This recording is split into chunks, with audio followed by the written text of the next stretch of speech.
I'm out here about to score a triple double on these boys. No competition. Now, every now and then, there comes a point in your life where you just don't want to get your hands dirty. And I got just the thing, and that's puppets. I don't gotta run my mouth because the puppets are gonna do the talking for me.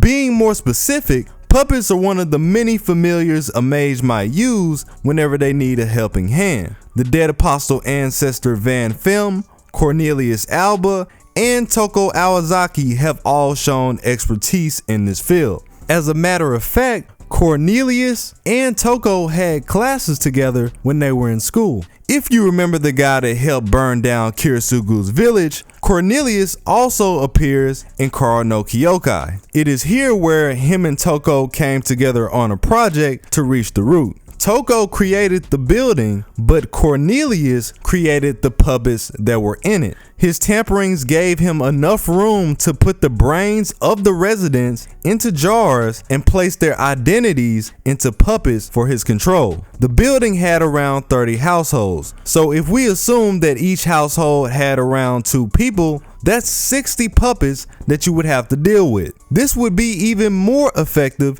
if this was his own territory. In the movie, Shiki was forced to fight a great deal of these puppets all at the same time. This may not seem like a big deal up front, but this allows for their ringleader to buy time for moves that are even more devastating. Of course, against Shiki, these puppets stood absolutely no chance since she's one of the strongest humans out there. Had it been one of these regular mages, then it probably would have been a completely different story.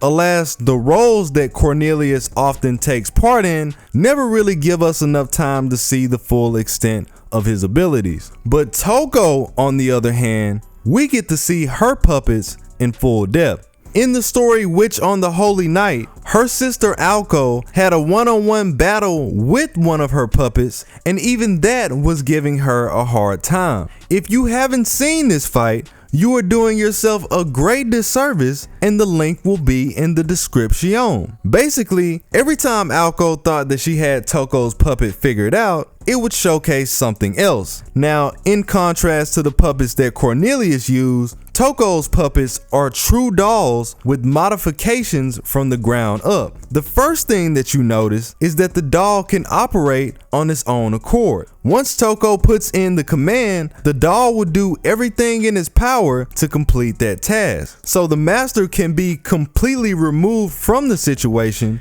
and is still gonna do what it's supposed to. In this case, Toko was nowhere to be found. The next thing that we see is that since Toko's puppet has mechanical limbs, it can extend those limbs as far as 10 meters in order to reach that target. Alko, for example, was slammed up against a wall from across the room when the fight first started. She then realized that the hit temporarily disabled her magic crest. So not only do you have to deal with this range, but you also have to consider that it might take your most convenient powers. At this point, Alko started to realize that shit had officially hit the fan. She tries to make a run for it. The moment that she does this, the puppet starts firing gander bullets from its very own set of magical eyes. To top things off, these ganders utilize the fin shot technique, which allows it to cease the heart of its target. Even in the story, Alko was like, so you telling me I have to worry about its range while not having my powers and dodging bullets that can kill me in one hit?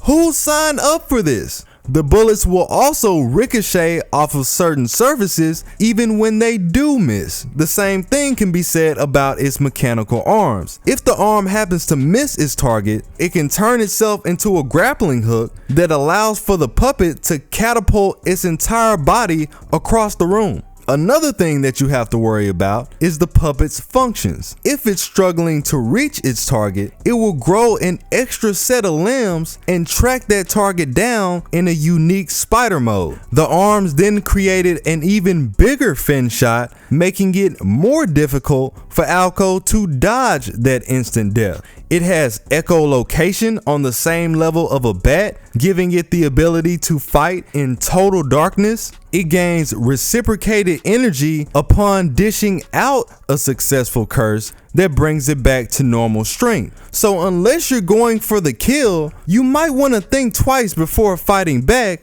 or else you might end up right back where you started. And if all else fails, just to be on the safe side, it comes with a self-destruct feature. Classic, I know. The downside is that the endurance of the puppet pales in comparison to its strengths. Once Alco was able to get around all of its foolery, it only took her some well-placed reinforced hits to get the job done. The other drawback is that the more functions that the doll has to run through, the more energy it will exert. This could bring about a situation where it uses too much energy and it ends up running out of gas. It doesn't take much to realize that Toko is a puppet master. Even Alco mentioned in the story that a puppet of that caliber would probably run you about $1 million in US currency. This doesn't even include all of the modifications that she made to the puppet. She is the one that made the puppet body for Shiro when he lost his original in Heaven's Field, and she's the one that made the prosthetic arm for Shiki when she lost her arm during the series. And her puppet replacements are so well done that you wouldn't even be able to tell the difference.